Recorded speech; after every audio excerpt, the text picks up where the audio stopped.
I bought my own house, so please pay the bills from there. The moment Kazu told me with a half smile, my ears rang. It wasn't even a joke, but he seemed serious. His face was a big smile. He had no doubts and was pushing the loan payments onto me as if it was his natural role.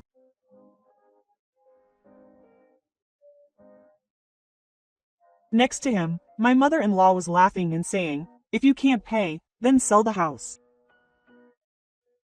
I was speechless. I felt something inside me snap with a clear noise. What was taking over my fear wasn't just a way of life or sadness. It was a quiet determination that it was time to end it. These people have no idea what will come back to them for what they've done. But I'm not such a softie that I'd go out of my way to tell them. Having made up my mind in secret, I smiled at them while hiding my true feelings. Okay. Seeing Kazu and my mother-in-law overjoyed, I secretly began making preparations to end it all. I'm Mizuki Shidai, 28 years old. I'm currently a full-time housewife. It may sound like I'm bragging, but I was raised lovingly in a relatively wealthy family. My father, Rintaro, was a successful businessman in the real estate business, and although he was seen as a strict person by society, he was always kind to me.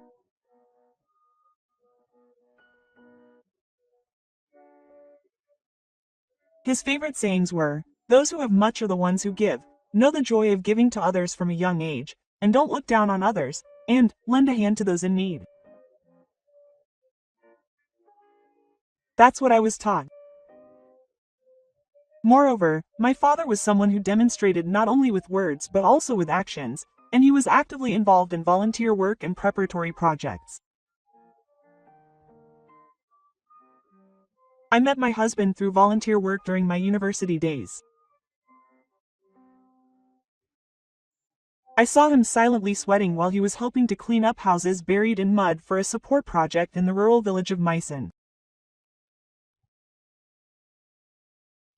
He was a rough-looking guy who wasn't good at love, but I got the impression that he was someone who would put his body on the line for others.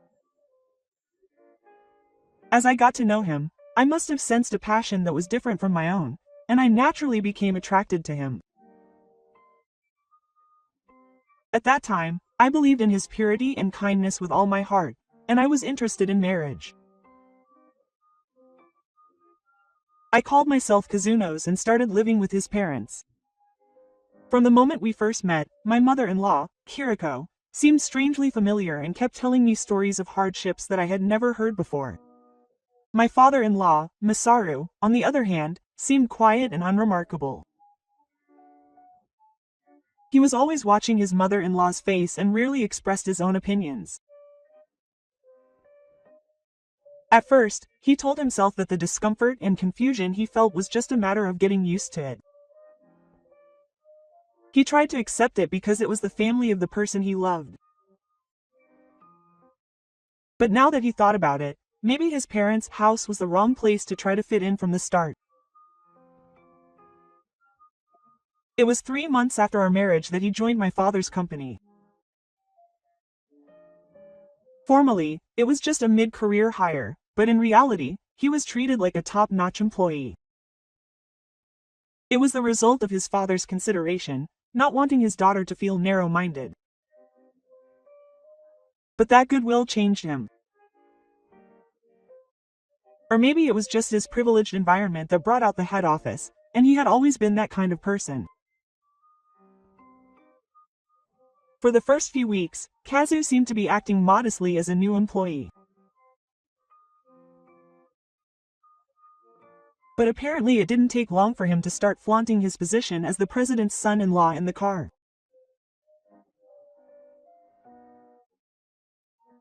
This project here isn't really something I need to do.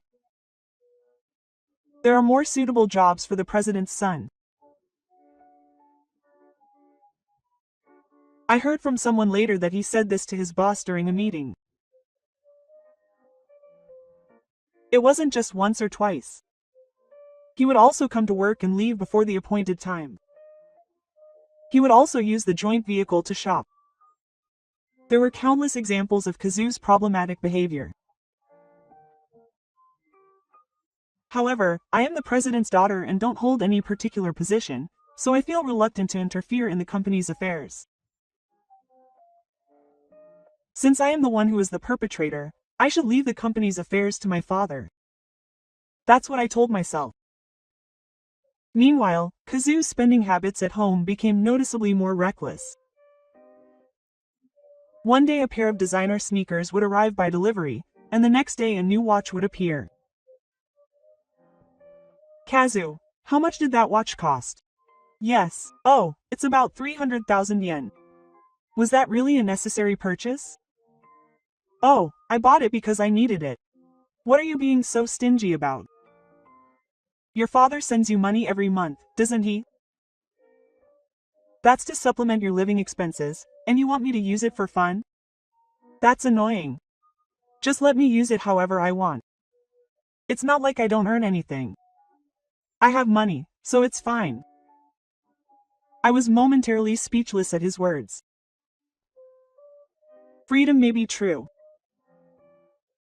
But whose money is it? He seemed to have forgotten something important.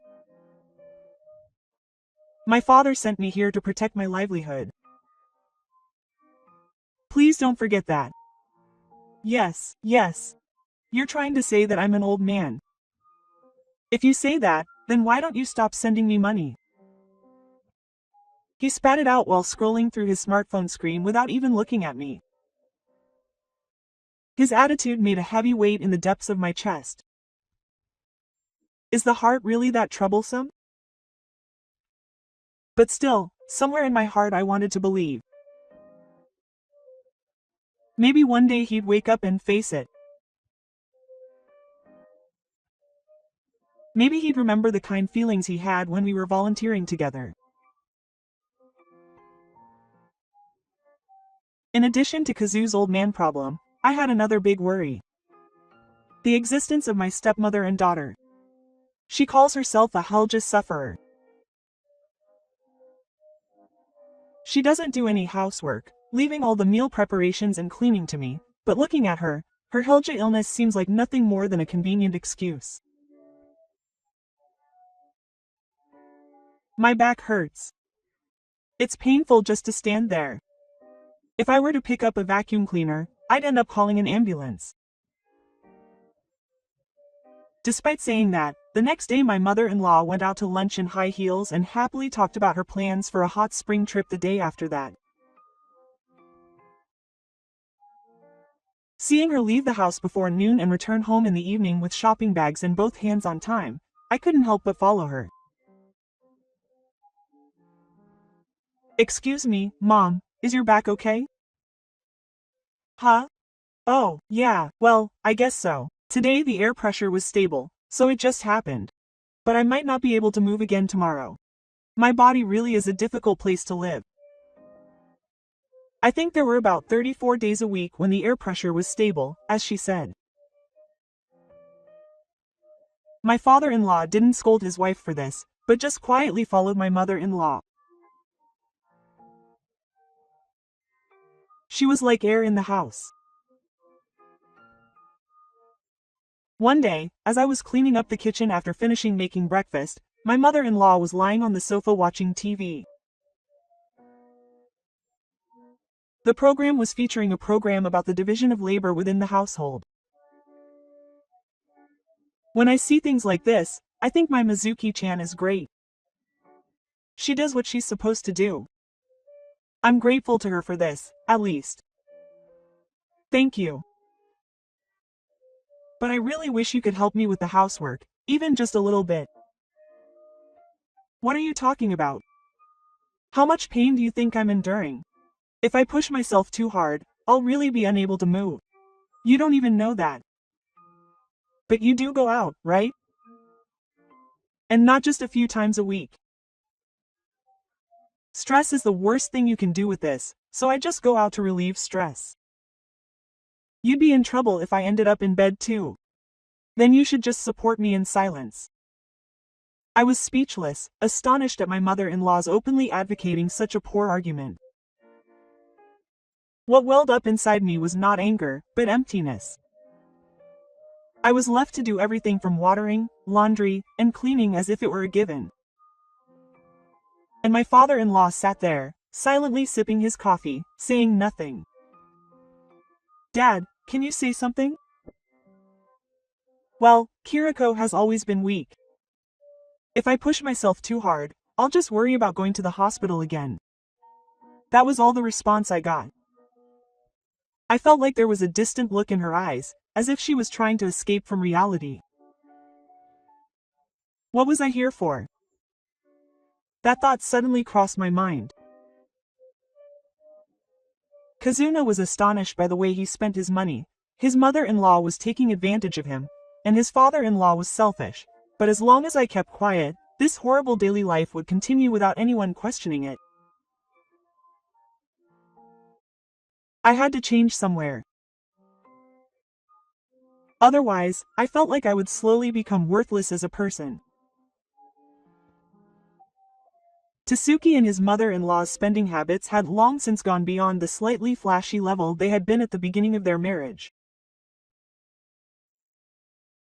Mail-order packages arrived every day, brand-name items were placed on the table without any restrictions, and Kazuna would go out to eat on the weekends as a matter of course. The other day, his credit card limit was reached. How are you going to pay? Maybe I should ask my father for help. Are you serious? Aren't you embarrassed to rely on my father so much? Why are you becoming nothing? You shouldn't feel bad about being relied on by your daughter. In his mind, Ritaro equals his wallet. Far from feeling guilty, I could feel a chill run down my spine as I watched my father beg for money as if it were his right. And my mother-in-law was no exception. Lately, she often goes to beauty salons and fancy restaurants, and whenever she runs out of money, she approaches me in a soothing voice. Chan, can you ask your parents for something again? You know, life is tough for us, isn't it? You should ask them to increase the monthly allowance I send you a little more. I think my father already sends me a sufficient amount, but you know, prices have been rising recently, and things are going to get even harder from now on. I'm a wealthy person, so I don't think it would be a bad thing to ask him to increase it a little. Mom, isn't that like asking my father for money? No, don't talk to me like that. It's not just a simple request. You can't refuse a request from your daughter. And you, Ritaro. I swallowed my words and walked away in silence. I knew that if I said something, she would get emotional, and at this point, she wasn't someone I could reason with. But a few days later, something happened that made me feel even more angry and astonished. One day, when I got home, Kazu was sitting on the sofa in the living room, showing me his smartphone. I decided on this photo after seeing it. A 3-story, 7-bedroom, 7-room house with a garage. It has a big garden, and I might even be able to buy a dog. What did you decide on? A house? No, I bought a new house. I already signed the contract. The loan was approved, and the procedures were done. Mizuki, you're busy even if you do it all by yourself. It would be faster if I took action. It would be better for the family too. Paying the bills is important. Well, I'll leave that to Mizuki. At that moment, I had a terrible ringing in my ears. It wasn't even a joke, but he was serious. There was a big smile on his face. He didn't suspect anything, and he pushed the loan payments onto me as if it was his natural role. Next to him, my mother-in-law said with a laugh, "If you can't pay, you can sell your rice and you'll have more money than the land alone." I was speechless. I felt something inside me snap with a distinct sound. It wasn't just a simple act of fear or sadness. It was a quiet determination that it was time to end it. These people had no idea what would come back to them for what they had done. But I wasn't such a softie that I would bother telling them. Secretly making up my mind, I smiled at them, hiding my true feelings. Okay. While Kazu and my mother-in-law were overjoyed, I secretly began making preparations to end it all. Over the next few days, I moved quietly and dispassionately to sell my family home as I had been told. And later, when the whole family was gathered, I took out a small envelope. I transferred the money today. See, this is the camouflage. Oh, you really do when you have to do it. So, where did you end up? I sold my family home as my mother told me to. Huh, really? You sold that mansion? As expected of Mizuki-chan. Well, it's my family home, but it's my in-laws. The moment I said that, the air in the room froze in an instant. It was as if time had stopped. Wait a minute. What do you mean? I answered their question calmly. It means exactly what it says, my in-laws' house. In other words, this house. After consulting with my father, we quickly got it inspected and sold it. The amount was enough to cover the down payment. Oh, hey, wait a minute, you're just going to do that on your own. Hey, this is our house. Who the hell are you to just go ahead and do that on your own? My father owns this house. Of course, he's the one who wanted to sell it. All I did was assist with the paperwork. Of course, we had a lawyer there too. Don't mess with me. Then how are we going to live in our house from now on? Why don't you just move into a new house? A newly built, 3-story, 7-bedroom house. It's your dream home, isn't it? I suggested this with a deliberately elegant smile. There was no anger or embarrassment in it. On the other hand, Kazu's expression changed when he saw the camouflage as if he had snatched a handful of hair. Hey, this isn't the full amount. If it's just the down payment, then there's still a lot of money left on the loan. That's right. The remaining 35 years of the mortgage are in your name. You didn't read the contract properly, did you? What's that? You can't pay it all off even if you sell this house? I can't believe it. This neighborhood has been around for almost 30 years. Its market value is practically nothing. The only thing that's really taken root is the land price. The only reason it passed the appraisal was because you were my father's daughter. Hey, are you kidding me? I have to pay tens of millions more? Even just the cost of owning such a ridiculous house is no small feat. What are you going to do? You'll lose your house and be left with only the mortgage, so you'll have to take responsibility. Do something about it. Don't talk to me. It's all your fault for doing unnecessary things. Huh? Who do you think you're working for, you ungrateful thing? I sat back down on the sofa as the two of them began to argue. I felt something that had been stuck in the back of my throat suddenly release. This is just the beginning of my revenge. But it's certainly more than enough as a first blow. Before I knew it, the house was filled with screams and laughter. And Kazu and his mother-in-law naturally headed to Gifu as they sought refuge. Kazu, what on earth are you thinking? Why are you selling the house without telling me? That's right, Dad, you don't understand anything anyway. You were just persuaded by Mizuki and her father and did whatever they told you to do. My father-in-law, who was in the house, silently endured their insults. But he wasn't just cowering as usual. He took a deep breath, as if taking in heavy air, and finally spoke. I know. It's no wonder you blame me. But you know, I've reached my limit. My father-in-law's voice was hoarse, but strangely strong. It was as if all the feelings he had kept bottled up deep in his heart for many years were suddenly bursting out. I've been watching you all the time. All you ever did was talk about money. Kazu, I knew you were using Mizuki's allowance like Mizuki and ruining your father's reputation. Kiriko, you've always made excuses about your back hurting. Have you ever thanked Mizuki once? Why are you suddenly acting all high and mighty? Are you acting like you're the champion of justice now? No, I didn't mean to. I was just fed up. Her voice was filled with deep fatigue rather than anger. When Mizuki came to me for advice, I was honestly relieved. I could finally fix this house. I couldn't look you in the eye for a long time. Kiriko, I would keep quiet when you yelled at me. But I just wanted to end it. So you really sold it of your own free will? Is that what your father would be satisfied with? Of course. This was the best I could do. Don't mess with me. It was our house. No, it was mine. The title and the loan were all in my name. You guys just painted it over. There was silence for a while. I could see Kazu and Kiriko's faces suddenly looking up. In the first place, I have no obligation to pay the down payment. Think of it as the first and last extra payment I'll ever receive while I'm still alive.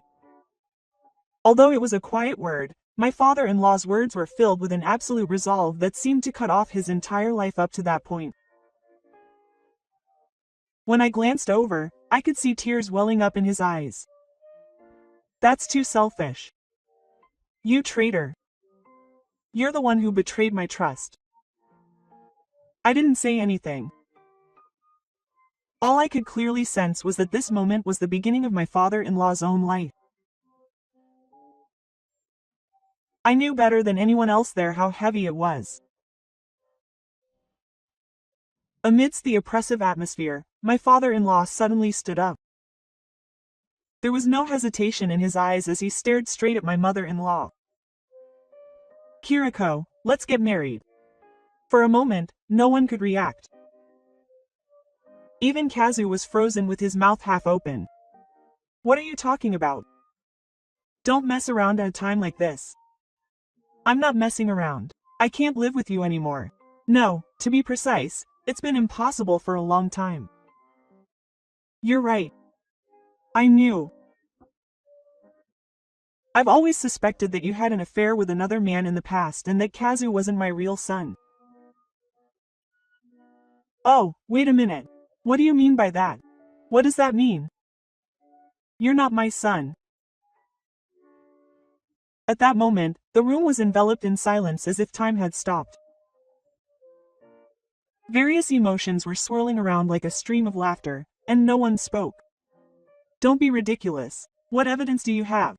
There's no way you could get a divorce based on such delusions. I have evidence. I stood up quietly and placed an envelope on the table. Inside was a DNA test report. It contained records that scientifically disprove the father-son relationship between my stepfather and Kazu.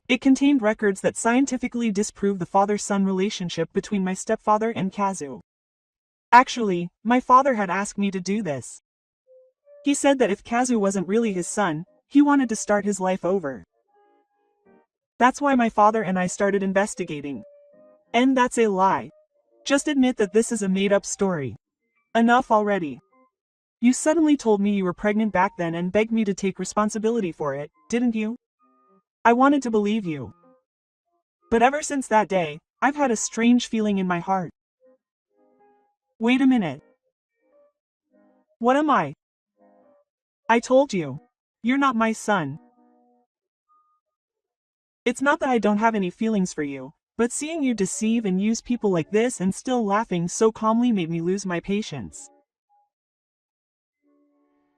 Are you trying to say that I don't even know whose child I am? At the very least, I'm certain that I'm not yours. So I said it coldly. I don't need your mercy anymore. How many times has my stepfather's heart been trampled on to get to this point? This cycle of negativity will never end unless someone tells him the truth. Kazu, I have no intention of continuing to be your father and son. From now on, we're strangers. I'm sorry, but that's how it is. That's terrible. I raised you as my own son. How dare you be so selfish now? You're the one who's terrible. It wasn't so much a yell as a voice that sounded like it was being squeezed out of my soul. Then my father-in-law sat down heavily in his chair as if all the strength had left his body. Ah, I feel so refreshed. I finally feel like I can live my own life. I was convinced as I gently put the documents away in the envelope. The next day, I left my parents' house and visited them for the first time in several years. As I passed through the gate, the familiar figure of the house spread out beyond the well-maintained garden. A scent that somehow comforted me. This is the only place where my heart never gets tired. When I was let out by the heavy snow, my father was already sitting on the sofa. He folded the newspaper and looked at me with a gentle smile. Mizuki, are you back? You've done well so far. Those words alone filled my heart. I wanted to cry, but I didn't shed any tears and just nodded quietly. A few days after I returned to my parents' house, I heard that Kazu had come to visit my father's company. Apparently, he had suddenly appeared without any reason, and the receptionist was confused, but my father had given instructions anyway. I wasn't there, but I later listened to the recording. The conversation between the two men as they sat face to face in the palace was too decisive. Dad, let me tell you the story. There's no reason to show you any mercy anymore, but I'll at least listen to what you have to say. You only have 5 minutes. I'm sorry. I really think I was getting carried away. But can you give me a chance? I'll work and pay you back. Also, Kazu, I know all about the many problematic behaviors you've done. The opaque expense processing for personal expenses before the deadline. That, other employees do that to a greater or lesser extent. So your statement that you're forgiven speaks volumes about your true nature. Needless to say, as a manager, I have a duty to protect the company. So, what's going to happen to me now? I've already sent you a formal notice of dismissal.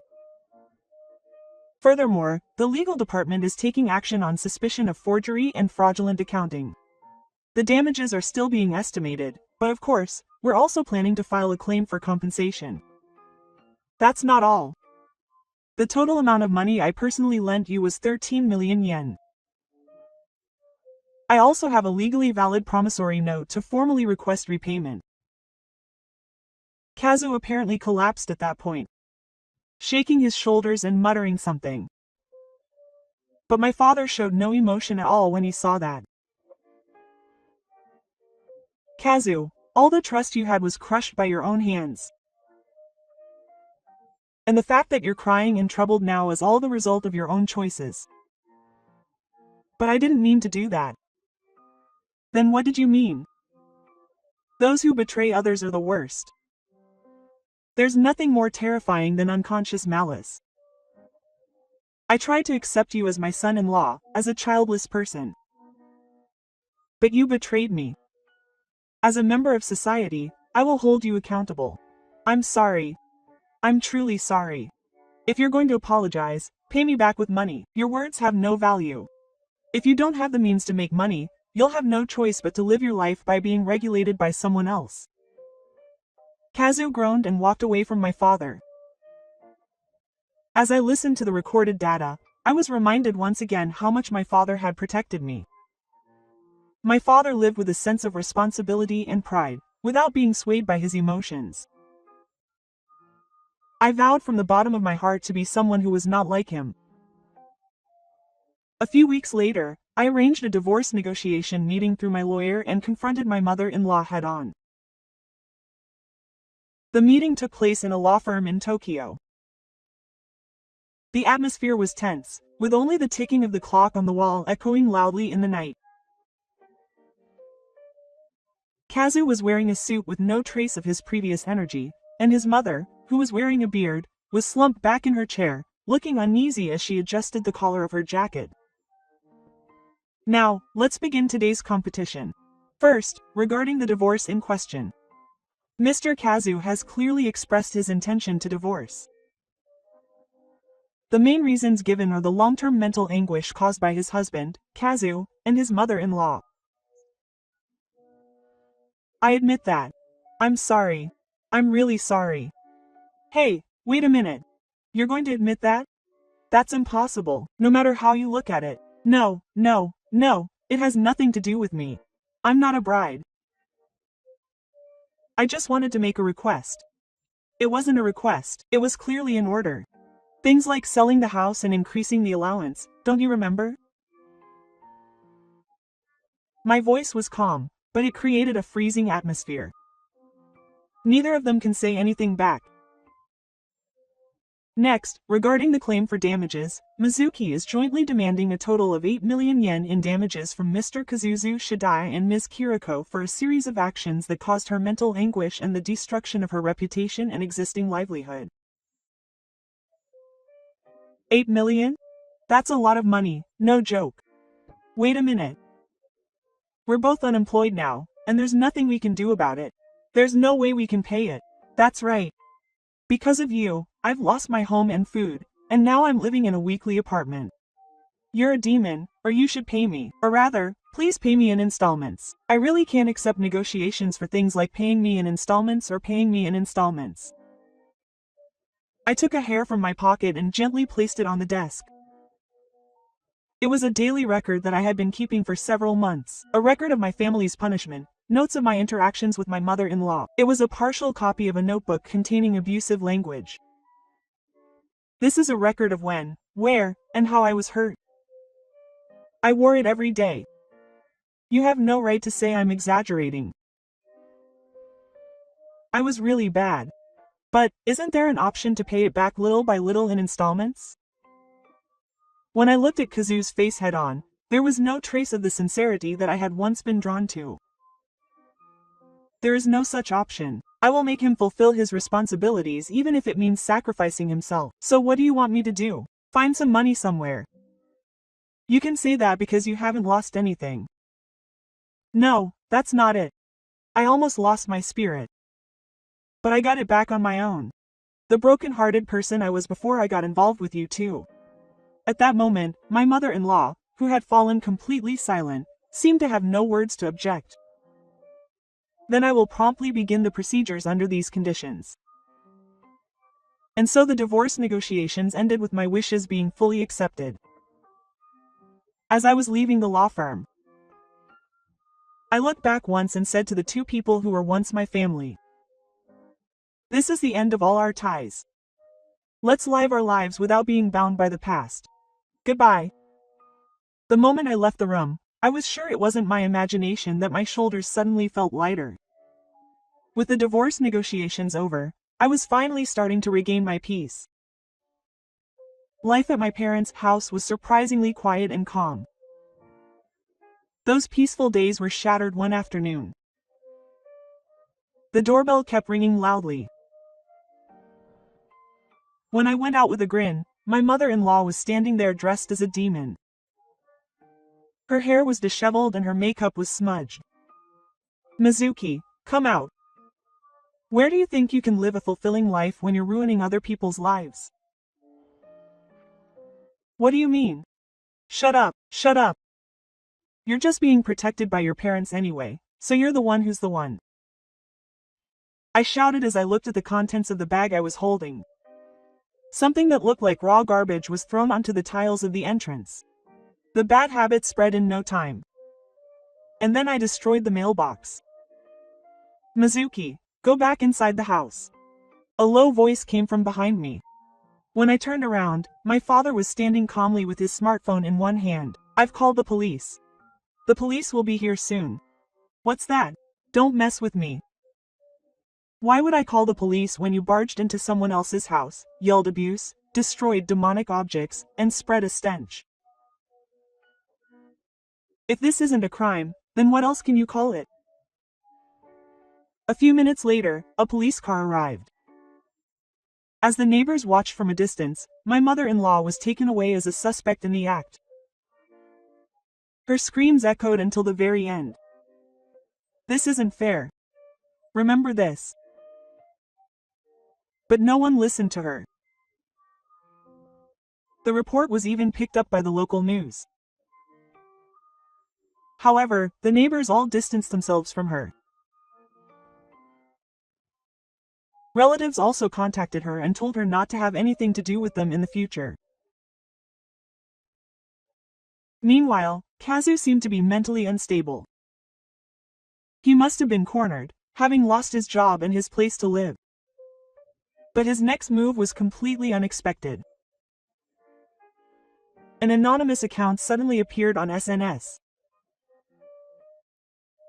It began posting daily insults towards me and my father. At first, it seemed like he was just complaining, but the number of posts increased day by day, and personal information began to be mixed in. There's only one thing to do. My father contacted a lawyer. Later, the request for IP disclosure was approved, and it was officially revealed that the poster was Kazu. A notice was delivered to him listing multiple charges including insulting his reputation, defamation, and obstruction of business. When the competition venue was set up again, Kazu could not say anything and just hung his head. It included a demand for an additional 500,000 yen in compensation and a request to publish an apology. Is it meaningful? No, I am sorry. That small, tearful voice. The opposite sex he once knew is no longer there. I left the procedures to my lawyer and quickly stood up. There was nothing more to talk about. There was only one thing engraved in my heart. The price of disregarding people's dignity would come back to haunt me someday. About a year after his divorce, Kazu is now wearing a helmet and doing day labor at construction sites. He is burdened with a mountain of debt and has been completely shut out of not only banks but also consumer finance companies. His smartphone is prepaid and his apartment is a run-down property that does not require a guarantor. His once cheerful demeanor has disappeared, and he has become a man who just cowers in the corner of his room. Meanwhile, his mother-in-law has now suffered from a real hernia and is now commuting between the hospital and home. Even if it wasn't because of the appearance of promotion, he has become estranged and has no one to support him. It is said that the neighborhood is talking about him waiting in line at the city hall counter with his application for welfare in hand. Speaking of Gifuwa, he retired early from his company not long after his divorce. He used the retirement money he had earned through years of hard work to buy a compact apartment outside. He lives a quiet life in a space where he is not disturbed by anyone. He sent a postcard of gratitude to my father and me, saying that the decision he made at that time had finally allowed him to get his life back. A person's choices ultimately come back to haunt him. Those who prey on goodwill sink into loneliness, while those who make the right decision move forward into a peaceful light. I think this is a perfectly natural cause and effect, not irony or anything. I now work in a department of my father's company, in charge of back office and regional collaboration projects. At first, I was a little confused, but the days I spend working with my father are surprisingly fulfilling. More than anything, there is joy in being able to do something that is useful to someone as a job. My father said to me the other day, "You really are a giving person." I couldn't help but laugh at his words. And now, the volunteer business that my father and I have newly launched is gradually starting to take off. We provide children's cafeterias, educational support, and temporary shelters for people in need of housing. It's still small in scale, but we're seeing a definite response. I feel like I'm walking alongside my father, who once taught me that giving is strength. If it weren't for those difficult days, I probably wouldn't be able to experience this peaceful day. As I gaze out the window of my office at dusk, I think to myself, I won't live my life pretending anymore. From now on, I'm going to make my life something I can be truly proud of. Quote.